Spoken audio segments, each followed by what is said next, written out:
Hey, you guys. Hi, hi, hi. I can't believe we're back reading again. I'm reading out of this book, Letting Go, by David Hawkins. And last time I read was Friday. And it feels like that was like so long ago. It does. Like James / Earl and Kat said, "Are you going to read?" And I totally forgot. I feel like I'm living in a new reality somehow, and I'm like, oh yeah, I'm reading this book. Like so much has happened, and yet nothing really.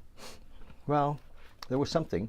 Today, a friend of mine called and said, and I've been in touch with her for a bit over the last few days, and her dad had surgery, and I know him, Doug Willard, and she asked me to come because they were taking him off life support, and he was going to pass, and so I did go today, and Doug did leave us today, and I was just there in time, and I got to say some prayers, and so that's a pretty big deal, that's to be there with the family, and to experience that and to feel that energy. It's kind of shifted me a bit, I think, and yeah, that's kind of something. And I was honored to be there, and to be with the family, and to to share the love, and so yeah. The kind of neat thing was that how many of his folks were there, and when I got there, they were singing, and we sang Amazing Grace, at his bedside, and those kind of things, and what I understand, about the passing of the spirit is often that even though the body has stopped, there's still the energy of the spirit in the room. There's still the possibility of a level of consciousness that Doug could be there, and so I spoke with him and said prayers and felt his energy for sure, and I still feel it. So anyway, I'm going to read this. Oh, there's one other thing I want to share with you. I've got hooked up with Dave Asprey this weekend. Dave is the bulletproof coffee guy, and he is all into biohacking. He's into being the best being that we can be, and some great stuff. I think I listened to about 5 or 6 podcasts this weekend of Dave Asprey, and I'm all about what I call lifelong learning, and I never watch TV. But I do watch podcasts, and I have a TV at home, and actually it's not plugged in. It's not even hooked up to the internet. So, but I wouldn't even know how to work it. I've forgotten how to work TV. Imagine the TV's gone, isn't it? It's kind of, for me anyway. So that's my weekend. Dave Asprey, big, bulletproof. Watch some of his podcasts. They're super. He's, especially if you're interested in health and longevity and optimum health, about being here now. A lot of stuff about the brain, and we talked in depth about brain fog and how we can be, and you talked about coffee. You talked about nicotine. That nicotine is at very small doses can be a bit of a booster, and not from a cigarette. He doesn't recommend smoking, but so that was interesting. Learned a lot from him. I'm going to listen to some more of his stuff until that stuff goes in. So why am I reading this? Here's the deal. We started, I've kind of been a student of consciousness, a spiritual student, if you will, a student of awareness, a student of life for many, many years. And I'm still a student. And so what I've recognized, though, I had this idea that if we helped people create spaces where they could meditate, that more people would meditate, and then so we did that. We went and we bought 500 meditation stools and little altars and all that kind of stuff, and then I was talking to lots and lots of people who would say I should meditate, and but they don't, and it became really clear to me that most folks who don't meditate, who think they should, just don't know the benefits. They're not aware. They're unaware of the possibilities and in every aspect of their life around meditation. and which is kind of how I got into Dave Asprey this weekend, because a lot of what he's talking about around longer life and better health and clearer mind is also part of that is created through meditation.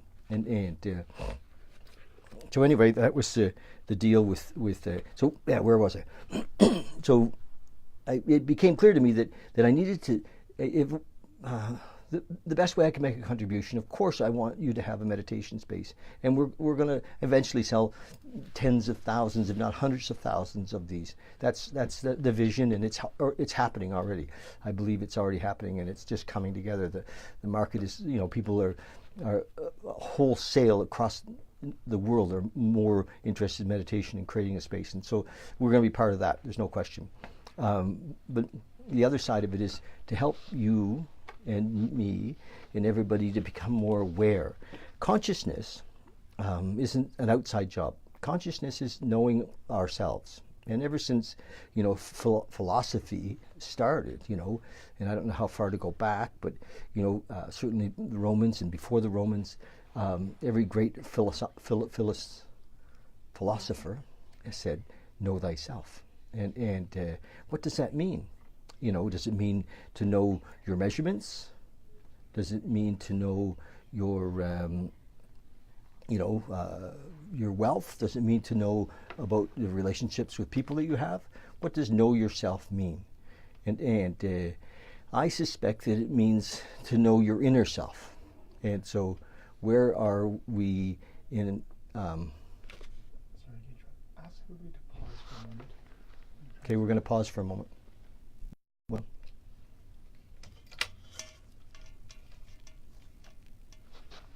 Oh, what did you do?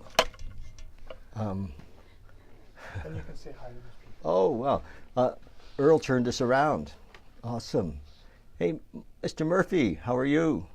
Awesome. Glad you're here. Walter. Nice. Okay.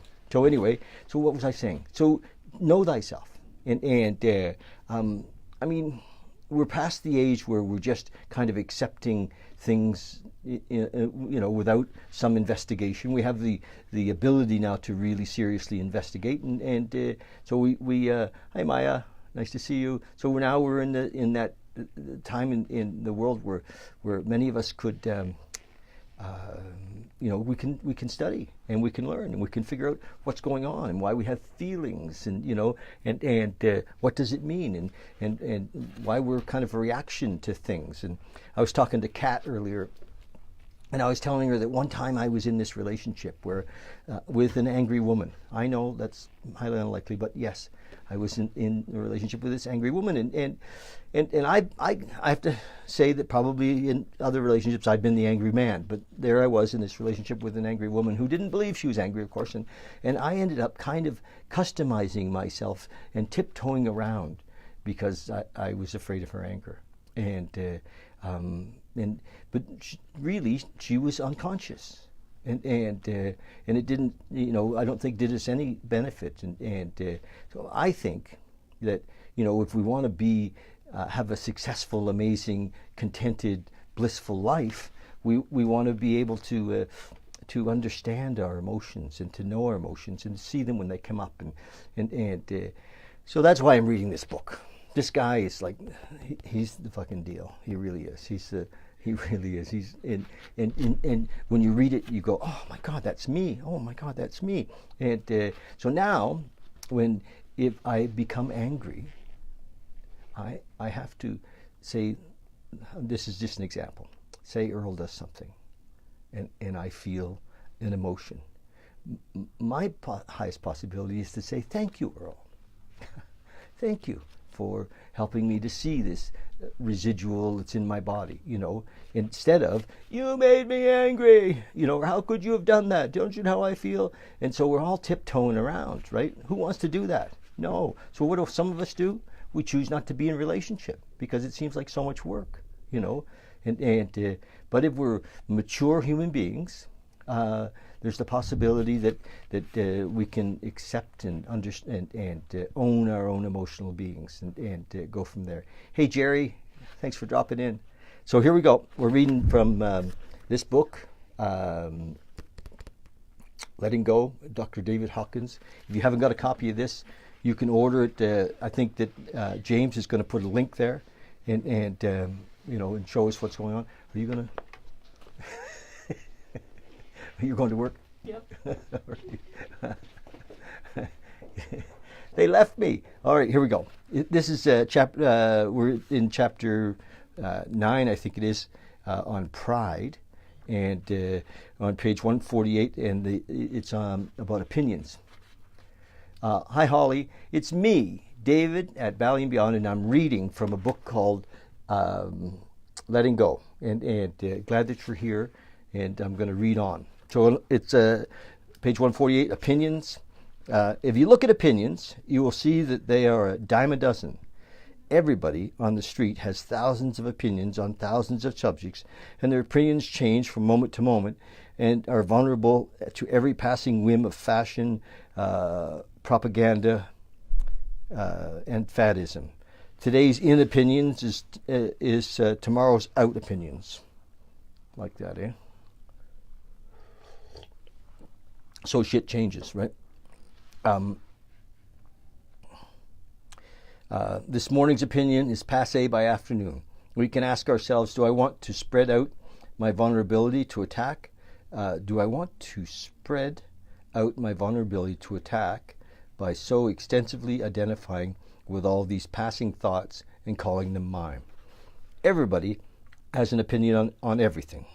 So what? When we look at the true quality of opinions, we will stop giving them so much value. If we look back on our life, we will see that every mistake we ever made was based on an opinion. They say opinions are like assholes, right? Everybody has one. We became much less vulnerable if we put our ideas, thoughts, and beliefs, which are all opinions, into a different context. We can view them as ideas that we like or dislike. Some thoughts give us pleasure, and so we like them.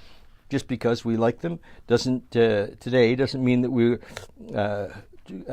have to go to war over them. We like a concept so long as it serves us and we're getting enjoyment out of it. Of course, we discard it quite readily when it is no longer a source of pleasure. And when we look at our opinions, we will see that it is primarily our emotions that are giving them any value in the first place. Instead of feeling pride about our thoughts, what is wrong with just loving them? Why not just love a certain concept because of its beauty, because of its inspirational quality, or because of its serviceability? If we view our thoughts that way, we no longer need the pride of being right. If we hold the same view of our likes and dislikes, we're no longer prone to argumentativeness. For instance, if we love the music of a certain composer, we no longer need to defend it. We might hope that our companion would also love it, but if not, the worst that we can feel is mild disappointment at not being able to share something that we personally value or enjoy. And hi, Jennifer. Cool. Thanks for joining us. Are you coming to meditation tonight? Hope so. If we try this, we'll find that people no longer attack our likes and dislikes and concepts. Instead of defensiveness, what they are getting from us now is appreciation. They understand that we appreciate certain things, and that is why we think the way we do. But they will no longer criticize or attack us. The worst we will get is perhaps a kidding or a quizzical attitude. Where pride is absent, attack is also absent. Neat. This is very valuable in those areas such as politics and religion, which are so historically prone to illicit argument that they are tactically bypassed in a polite society. We will find that if we love our religion, whatever it might be, no one will attack us. If we are prideful, however, we will have to avoid the entire subject because anger will quickly arise as a byproduct of pride. When we truly value something, we lift it aloft out of the demeaning target range of argument. That which we truly cherish and revere is protected by our own reverence. If we tell somebody that we do something because we get enjoyment out of it, there's really nothing much they can say about it, is there? If we infer that we do it because we are right in doing it, we will instantly see their hackles go up because they also have an opinion on what is right. Yes. Cool. My coffee, Cafe Bino. Have you been to Calgary? You got to try out the coffee at Cafe Bino.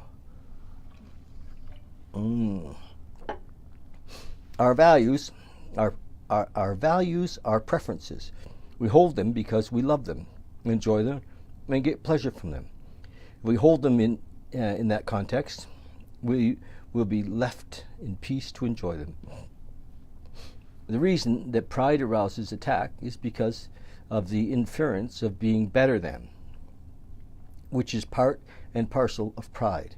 We see many people with dietary regimes about which they are prideful. Consequently, they are in constant arguments over the rightness of their dietary regimes and nutritional opinions.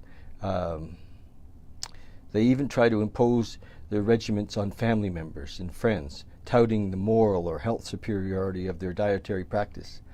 In contrast, there are people who follow the same regimens because they enjoy doing so, because it makes them feel better, or because it fulfills certain spiritual disciplines. Consequently, they are never heard to be in an argument because they have nothing to defend. If someone tells us that they eat the way they eat because they enjoy it, there's nothing much we can say about it, is there?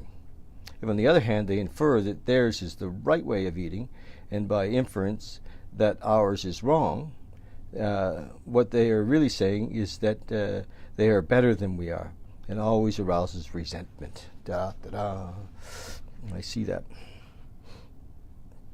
If we don't take a prideful stance about our opinions, then we are at liberty to change them. How about when we have gotten stuck in performing something we really didn't want to do? How often have we gotten stuck in performing something we didn't really want to do because we had foolishly taken a prideful stance on an opinion? Very often we would like to have changed our mind or the direction in which we were going, but we got ourselves boxed in by taking a prideful position. Oh, isn't that interesting? That brings up one of the resistance to surrender. That brings up one of the resistances to surrendering pride. That is pride itself. In the prideful position, one of the underlying problems is fear. We fear that if we change our position in a certain matter, the opinion of others about us will be adversely affected. Damn, eh? I can relate to that. One reason for the need for humility about our opinions is because our opinions change. As we get deeper and deeper into any given subject or situation, what seems to be so upon superficial examination often turns out to be quite different when we really get into it.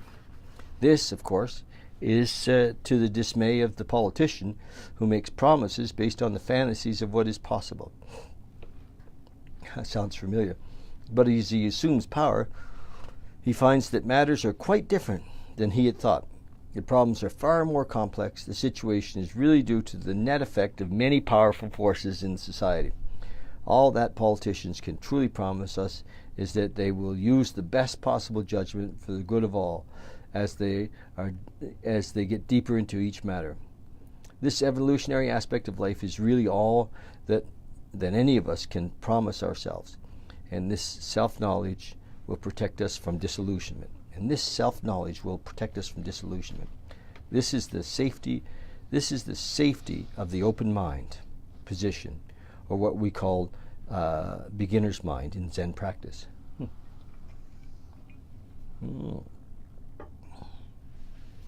When we are open-minded, we're admitting that we are not in possession of all the facts, and we are ready to change our opinion as the situation unfolds. In this way, We do not box ourselves into the pain of defending lost causes.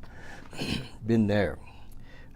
This is very true even in areas we think are based on strictly factual and observable data, such as the field of science. Actually, science deals with hypotheticals, and scientific opinion is constantly in the process of flux and change. Scientific opinion, much to the surprise of laypersons, is also subject to fads, passing popularity, paradigm blindness, and political pressure. For instance, in the field of psychiatry, the subject of the relationship between nutrition, blood chemistry, brain function, and mental illness was not popular in the past. The scientists and clinicians who worked in this area found themselves in the out group. And as time passed, it proved that there was value in this field of investigation, popular scientific opinion changed. Important discoveries were made, and the whole industry came into being. To provide products which realized the basic findings of the relationship between nutrition and brain function. I was just talking about that, wasn't I? Imagine nutrition and brain function. That guy at Bulletproof, whether you like his coffee or not, doesn't matter. The guy's leading edge on this stuff with nutrition and brain function, really. The subject is now accepted as respectable. So clinics and scientists can do research in that area and be accepted as part of the in-group. Pride, therefore, is also responsible for holding up scientific progress. Imagine scientists believing they're right. And as not that long ago, when the Wright brothers first flew their plane, the local newspapers didn't want to print it because it was common knowledge that you couldn't fly. And crazy. They didn't want to print it in the newspaper because, pride had said it can't happen. Pride blinds us to so many things that would be profoundly beneficial. To a prideful mind, to accept them would be inferring that we are wrong.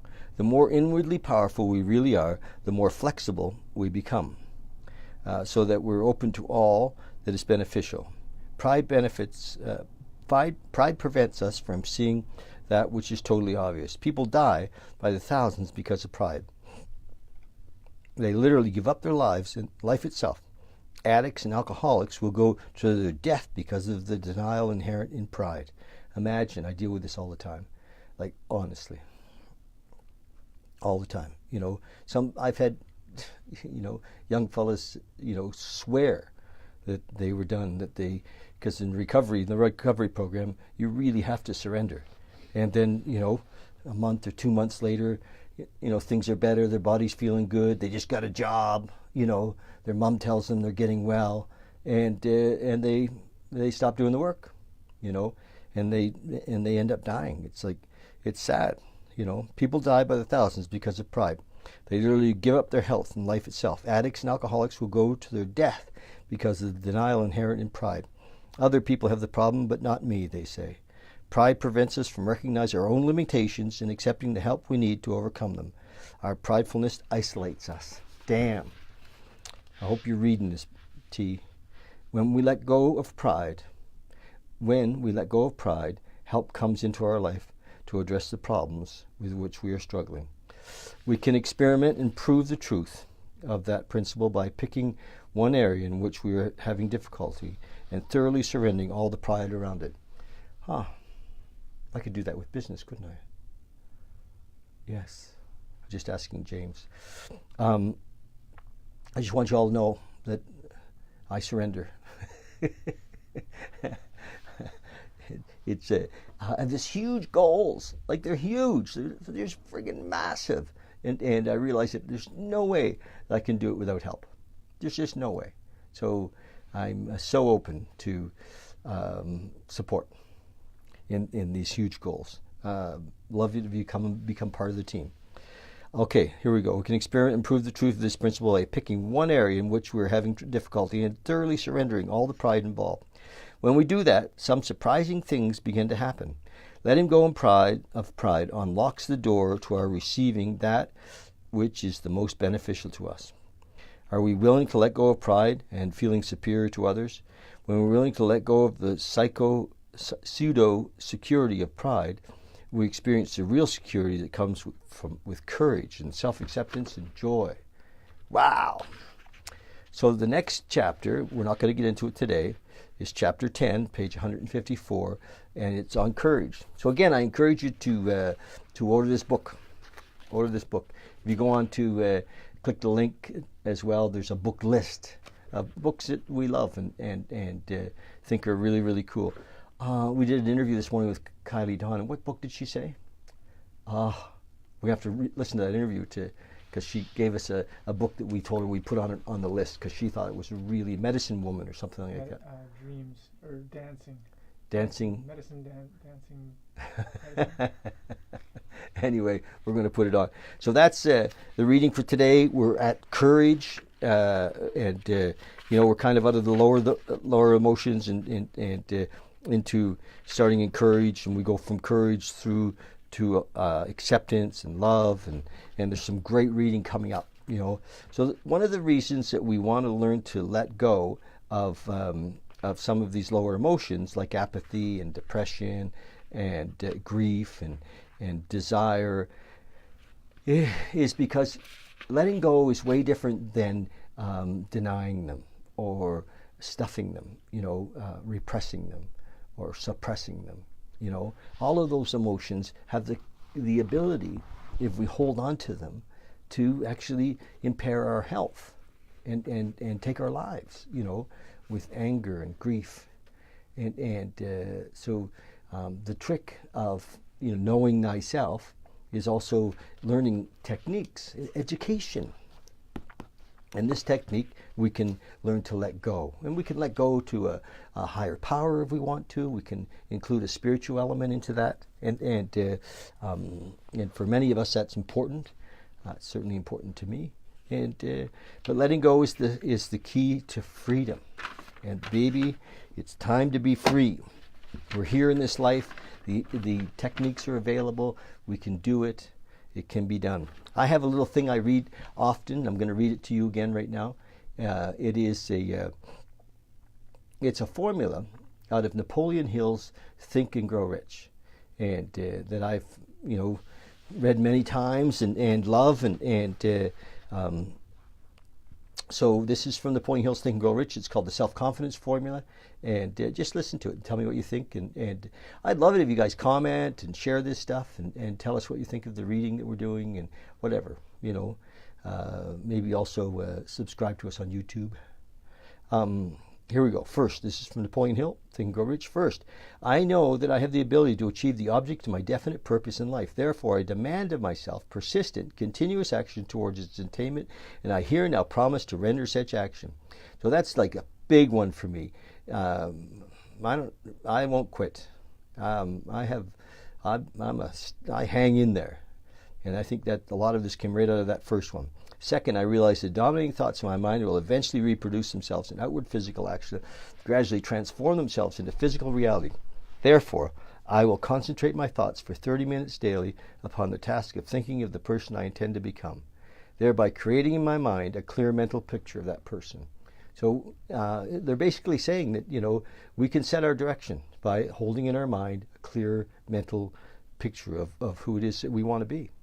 Third, I know through the principle of autosuggestion, any desire that I persistently hold in my mind will eventually seek expression through some practical means of attaining the object back of it. Therefore, I'll devote 10 minutes daily demanding myself the development of self-confidence. Yeah. Fourth, I have clearly written down a description of my definite chief aim in life, and I will never stop trying till I shall have developed sufficient self-confidence for its attainment. So, Napoleon Hill believes self-confidence is the key, and I think that it's a mixture of self-confidence, confidence in a higher power as well, and a real belief in what we're doing, what our passion is or what our mission is. Number 5, I fully realize that no wealth or position can long endure unless built upon truth and justice. Therefore, I'll engage in no transaction which does not benefit all whom it affects.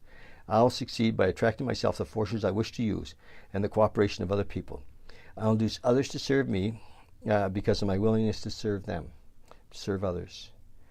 That's so cool. I will succeed by attracting myself the forces I wish to use in cooperation of other people. I'll induce others to serve me because of my willingness to serve others. I will eliminate hatred, envy, jealousy, selfishness, and cynicism by developing love for all humanity. So we don't focus on letting go of hatred, envy, jealousy, selfishness, and cynicism. No, we focus on developing love for all humanity. And that's how those other things fall away. Because I know that a negative attitude towards others can never bring me success. I will cause others to believe in me because I believe in you, because I believe in them and in myself. I believe in you and I believe in me. And I believe in what we're doing here. So that's the deal, you guys. Love you. We've been doing interviews. If you look on our page, you'll see that we've been interviewing people this last while. If you know of anybody that you think that we should interview, and people it doesn't matter where they're from, but I'm kind of looking for people who are committed to making a difference, people who are giving back to society, and so those are the folks that I'm looking for, and that care, that are have a vision around consciousness and love, and so it's kind of the good news show. Okay, you guys, love you so much, and I'm sure we'll talk soon. Pop in the store, check us out online on our we have a store. You can link to it right here from Facebook if you like, and that's it. Love you lots. Talk to you soon. Cheers.